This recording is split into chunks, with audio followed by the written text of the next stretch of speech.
Es interesante. Se hizo una prueba hace ya como 12 años atrás. Esta es la prueba que se filmó, donde el arqueólogo Manuel Aguilú y el doctor Mike Rexter hicieron una prueba con sus propios hombres. Es decir, decidieron mover los bloques como debieron moverlos los incas, como ellos pensaban que los incas los movieron. Bueno, la realidad es que se les caían y eran bloques chiquitos, no se parece a lo que había allí en Ollantaytambo. Luego van a hacer otro experimento, y voy rápido, pero es que es así. Luego van a otro experimento y buscan 300 hombres. No podían mover la piedra y tuvieron que llamar ¿a quién? Tuvieron que llamar a un chamán de la región y pudieron mover una piedra de 2 toneladas, que obviamente es mucho más pequeña que aquella. 300 hombres y se cansaron luego de mover las 2 toneladas. Así que son cosas interesantes. Otra curiosidad está, por ejemplo, en el Museo de Colombia, el Museo del Oro. Cuando vayan a Colombia, no solamente café y otras cosas que haya por ahí, vaya al Museo del Oro y verá los famosos avioncitos. Para los antropólogos y los arqueólogos, nuestra posición es que estos son peces voladores. Y como eran peces voladores, pues si usted lo pone así parece un avión, pero si lo pone así parece un pez. Pero lo interesante es que History Channel decidió hacer un experimento y cogió uno de estos, hizo un prototipo de uno de estos avioncitos o de estos peces voladores y lo fabricaron para ponerlo a volar, ¿no? Como se hace con los drones. Y se decidió llevarlo a una pista y a control remoto. Lo hicieron como un jet, ni siquiera le pusieron hélice. Y efectivamente, su forma, el fuselaje, su forma aeronáutica, pues le permitía volar. Claro que un pez volador, usted lo ve en el agua, yo los he visto muchas veces hacen así, vuelan y planean muchísimo. Así que la controversia podría llegarse a un happy medium, donde se piense que obviamente los peces voladores, pues sí, los inspiraron a ellos en esa región a hacer estas figuritas de adorno, como usted las puede hacer de cualquier cosa. Y de que pueden volar, pues bien, tienen las dimensiones exactas para poder volar. Así que el experimento resultó. Ahora, no prueba de que esta gente haya conocido aviones, como nos quieren meter a veces en estas cosas que ponen en internet y estas cosas que se publican en algunos pseudo especiales que se dan por ahí sobre cosas del más allá. Esto es del más acá y obviamente nos demuestra que tanto los egipcios, a la izquierda como a la derecha, estos aviones, pues obviamente sí hay una posibilidad de vuelo. Esto es interesante, esto es, nuevamente, estamos en la costa peruana, esto se llama Chan Chan, la civilización de Chan Chan. En este lugar encontramos pescadores, pero en este caso hay algo interesante que pone a mucha gente a pensar. Tiene gente bajo el agua, que tiene cosas como si fuera un periscopio y se mueven detrás de los peces. Es una concepción, de nuevo les vuelvo a explicar. Recuerde usted que se creen en muchos mitos de hombres peces y desde la sirena, los tritones en todas las culturas. Así que si lo ve como el hombre del siglo XXI, nuevamente recalco, lo verá como algo extraordinario. Lo verá como algo que no podría explicarse, pero en su pueblo y su cultura sí se puede explicar. Esto que vemos aquí obviamente es Teotihuacán. Esto está allá cerca en la altiplanicie mexicana, es la gran ciudad de Toyán, también se le llama. Es la ciudad de los antiguos toltecas. Se discute, ¿no?, si Teotihuacán era un pueblo aparte de los toltecas. Bueno, los toltecas también compartieron muchísimo con los mayas, que están más hacia Quintana Roo o hacia la península de Yucatán. Esta es la enorme pirámide del Sol. En su base es más grande que la de Giza, pero es más baja que la de Giza. ¿Qué se ha encontrado interesante aquí aparte de su tamaño? Y la comparamos la base y la altura versus la pirámide de Egipto, la de Keops, que es la gran pirámide. Una mica. Se han encontrado micas en todo el fondo, en toda la parte inferior está llena de mica.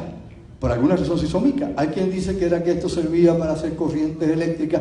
Nunca se ha probado. Son teorías o hipótesis que hay gente que ha tenido, pero que sí es interesante también examinarla. Esto que ven aquí es el famoso calendario solar. Como dice ella, va rápido porque va rápido. Por favor, dame una pausa para poder explicarle esto a ellos y buen provecho. Ok, antes de entrar a los mayas. Ese escudo que usted ve en México, del sol con la lengua así, ¿verdad? Se llama Ollin-Tonatiuh. Ollin-Tonatiuh. ¿Y qué quiere decir Ollin-Tonatiuh? El sol de los movimientos, el sol de los terremotos. Es lo que quiere decir en la lengua azteca. ¿Qué ocurre? O mixteca, que es la otra forma de llamarlos aztecas. ¿Qué ocurre con esto? Ese sol describe 5 eras glaciares. 5 eras glaciares. 5 extinciones. Si se sabe algo aquí de geología, ¿no?, de eras geológicas, ahora estamos en lo que llamamos el antropoceno. Los humanos hemos contaminado el planeta, hemos traído materiales sintéticos que no existían, desde el plutonio en adelante, una serie de polímeros que no existen, nanotecnología, hemos contaminado todo lo que existe. No hay un solo lugar del planeta bajo el agua, en el aire o en tierra que no esté contaminada con la tecnología y los residuos humanos. Así que eso es puro, olvídese, descártelo y viva su vida tranquilo. Si no, va a volverse loco pensando que si come o toma o hace, no va a poder seguir. Esto es importante porque ellos describen 5 eras en que el planeta se congeló, diferentes etapas, y 5 épocas en que se extinguieron los animales. Claro, esto usted encuentra, el original está en el Museo de Antropología de México, en Ciudad de México, en el Distrito Federal. Y esto es interesantísimo cuando usted empieza a ver cómo se desglosa la información de lo que tiene ese calendario azteca. Mucha gente pues lo confundía y hablaban, ¿se acuerda aquello del 2012? Que si los mayas y aquellos disparates y métele miedo y aquello otro. Nada de eso es real, porque de hecho el calendario maya nunca terminó, todavía continúa funcionando y se han encontrado calendarios que tienen fecha hasta 4000 años más adelante. Así que, por lo menos el que quiera creer en eso, usted tranquilo, tiene 4000 años más. Continuamos. Las ciudades mayas son obviamente una de las cosas más descomunales. Puedes darle pausa, puedes quitar la pausa, por favor. La ciudad de Maya, usted sabe que recientemente se habló de un niño en Norteamérica que alegadamente descubrió una nueva ciudad maya. Ahora se está descartando porque se dice que es una siembra de marihuana, lo que el nene descubrió realmente con el satélite. Pero sí, no sé si es medicinal o es recreativa, pero bueno, allí está. Eso es muy común en Centroamérica. Estas ciudades son un fenómeno también. Y lo interesante, ahí puedes darme la pausa ahora. Lo interesante es esto que usted ve aquí, estos códices. Estos códices que ve aquí, el primero es mixteca, este es zapoteca. Son códices precolombinos, quiere decir antes que Colón. ¿Y qué describen? La crucifixión. Es el Quetzalcóatl crucificado. Aquí es donde uno tiene que ser interdisciplinario. Aquí es donde la teología por un lado, las creencias populares por otro, se pierden. Pues yo siempre he creído que todas las ciencias deben combinar conocimiento, porque si no nos quedamos cojos. Así que hay que intercambiar información. Si usted no intercambia información, por ejemplo, con un neurólogo, tiene problemas. Tiene que intercambiar información en su carrera como médico y obviamente los químicos de la misma manera, con los físicos, etc. Es la única forma que esto avanza. Si nos quedamos en parcelas y tribus diferentes, nos estancamos. Así que esta es la clave. Interesante que pueblos precolombinos creyesen en un maestro que llamaban Quetzalcóatl y otros llamaban Kukulcán. Kukulcán entre los mayas, Quetzalcóatl entre los mixtecas, zapotecas y los aztecas. Un hombre de barbas, de piel más clara, que vino de una región que llamaban Tula, vino del norte, y que este hombre tenía 12 discípulos, fue traicionado por uno, fue crucificado y muerto con una lanza aquí en el costado. Alguien habrá dicho, bueno, coincidencia, sincronismo, ¿qué relación hay? Bueno, los códices están y son obviamente un enigma para mucha gente. Algunos postulan, bueno, puede haber sido que cuando los vikingos llegaron aquí, ¿no? Para el año 820 que llegaron a Terranova, llegaron al norte, probablemente alguna expedición como la de Uro o el Rojo pudo haber llegado más abajo. Y tal vez, aunque todavía los cristianos no estaban sumergidos dentro de la cultura vikinga, poco después los vikingos se convirtieron en cristianos. Algunos piensan que es lo que se ha estado encontrando entre ellos, entre la gente que los componía, algún monje, y que haya tratado de transmitir esta información. Hay muchos baches o oscuridad, son datos oscuros de la historia, pero los códices están. ¿Y qué podemos hacer con ellos? ¿Negarlos? No, tenemos que enfrentarlos, pero son cosas que, como he dicho yo, tal vez en 100, 200, 300 años tengamos más piezas o tal vez se pierdan. Continuamos, por favor, para que puedan ver un poco más de las cositas interesantes que tenemos aquí en este collage. Este es otro interesante códice, se llama Códice Moria, y habla de una tierra que se hundió en el Pacífico, y de esa región del Pacífico llegaron hasta ciertas regiones también de Centroamérica. Bueno, sabemos que por la isla de Pascua llegaron pueblos que venían desde lo que es la antigua Samoa, Guinea, etc. Eso es otra carrera de migración hacia América, aparte del estrecho de Bering al norte. Y es interesante, habla de este pueblo, y esta es aún más interesante. Esto se llama Aztlán. Para un segundo, por favor. Aztlán. Aztlán es una tierra que se hundió según las tradiciones de los aztecas y los mixtecas. Aztlán. Bueno, recordamos de Platón que hablaba de Atlántida, pero esto es Aztlán. Se hunde en el mar y los aztecas surgen de ahí, o los mixtecas, y van buscando por 40 años. Qué curioso estaba, también Moisés tuvo 40 años.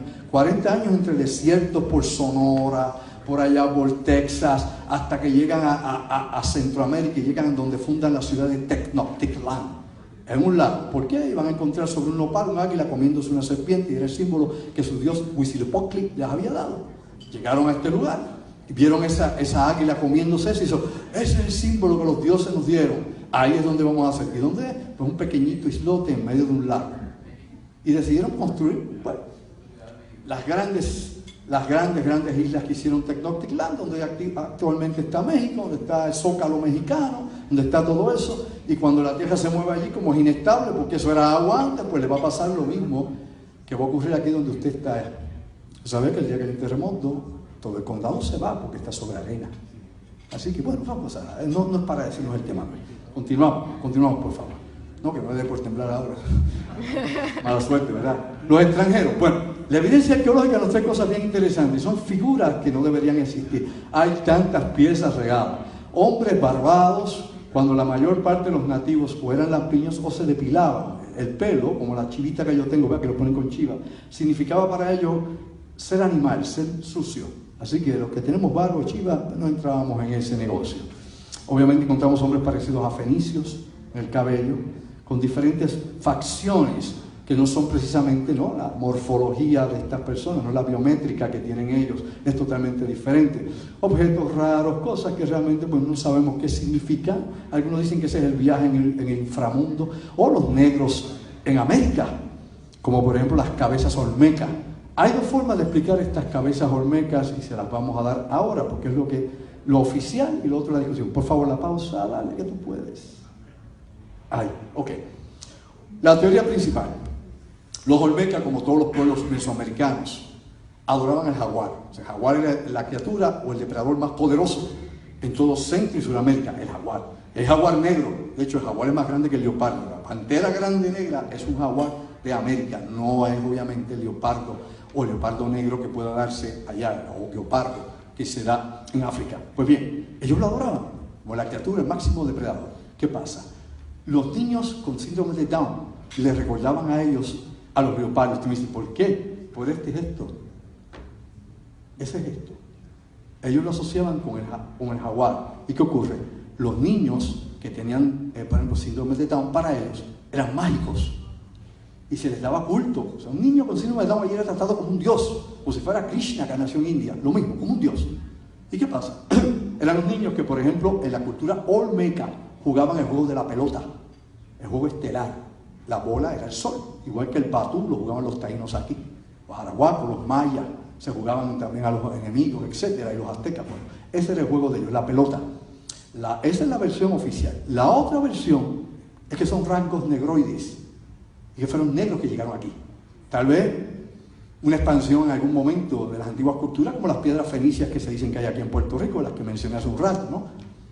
Así que algunos hablan de que probablemente llegó alguna expedición hasta aquí. Hubo una expedición hace muchos años llamada Tontiki, que la hizo precisamente un noruego, y llegó hasta América creando un barco de papiros exactamente como la época que usaban los egipcios, hace más de 3.600 años.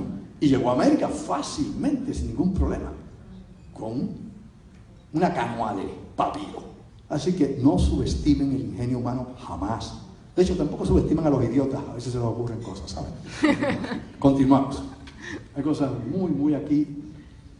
Chinos, por ejemplo, entre los mixtecas, usted va a encontrar en México que se le llama a mucha gente chino. Más negros africanos, si no es un negro bozal africano, pues se parece mucho. Caucásicos, todos estos son precolombinos, caucásicos con cascos puestos, como lo usaban los antiguos imperios, inclusive el Imperio Romano. Estos son los atlantes de Tula. Atlantes, interesante, ¿verdad? La asociación.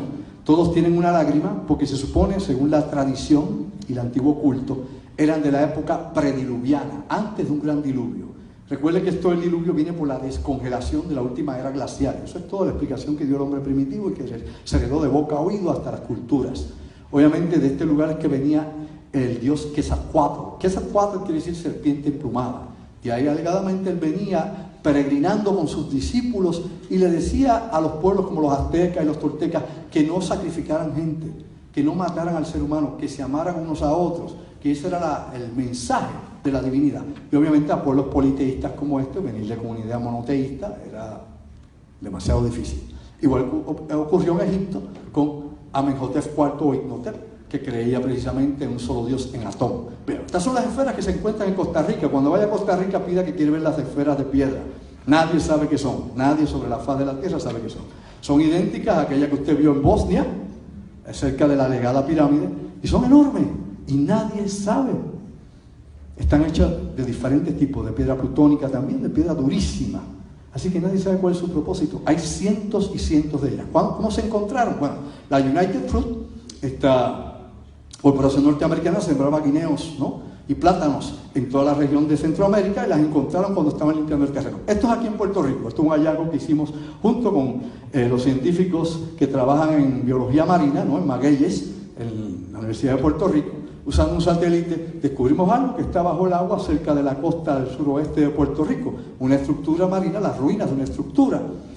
Hace ya 9 años de este hallazgo lo llevamos al Instituto de Cultura, pero el Instituto de Cultura había suspendido la arqueología submarina y no había fondos, así que si eso fue hace 9 años, no pida fondos ahora. Eso ahora no tiene fondos, ahora se cae por ahí para abajo y segundo usted quién sabe dónde. Pero esto es una estructura interesante que está bajo el agua, que obviamente pues no compagina ni con la época de la conquista española y no parece nada hecho por los taínos. No sé si tiene alguna relación con las piedras fenicias porque está en una región aledaña donde se encontraron estas piedras.